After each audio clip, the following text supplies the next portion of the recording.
Ang KNN ay hatid sa inyo ng UNICEF.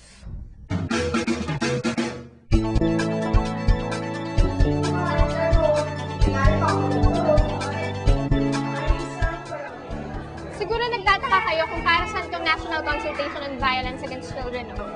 Ako nga rin eh. Kaya naman kasama natin ngayon si Paul para ipaliwanag sa atin ang layunin nito. Pinakalayunin nitong National Consultation on Violence Against Children is to make a follow-up from the regional consultation on violence against children na ginanap noon sa Thailand. Dito naman sa atin, ginather natin ang mga batang Pilipino para malaman natin ang mga karasang nararanasan nila dito sa ating bansa. Mabuti naman at meron tayong mga ganitong klaseng pagkakataon para lalo nating maintindihan ang karapatan nating kabataan. Ganyan din naman ang layunin ng KNN at pala ay makapagbahayag ng saloobin ng mga kabataan sa pamamagitan ng kanilang mga report sa TV. Mismo, Atom. Kaya ito, panoorin natin ang susunod na report. Oo. Sinasa tayong palitan ni Paul, ano? Ito lang. Ito lang.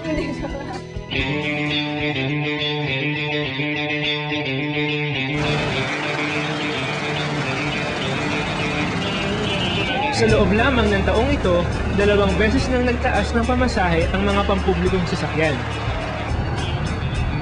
Mula sa 4 pesos para sa unang 4 na kilometro, umakyat ito sa 550 hanggang naging 750 na.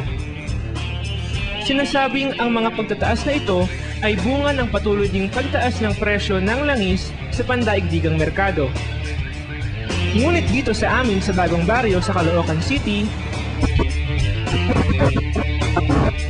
magkano raw uli? Hindi kayo nagkamali ng dinig. Sa kabila ng pagtaas ng pamasahe, 4 na piso pa rin ang pamasahe dito sa Bagong Baryo. Pero, bakit nga ba? Dahil marami nga kaming kakompetensya, kalaban, lalo yung tricycle, kabilaan. Hindi pa kasi nagtataas yung mga tricycle, kaya hindi pa rin kami nagtataas. At hindi naman daw kasi umaabot ng 4 na kilometro ang dinadaanan ng jeep sa loob ng Bagong Baryo. Kaya hindi rin makapagtaas ng pamasahe ang mga driver. Buti na lang, kaming mga kabataan ang isa sa pinaka-natutuwa sa ginawa nilang ito. Kahit sakto lang yung binigay sa akin na baon, minsan may sumusobra pa rin pag dito ako sumasakay.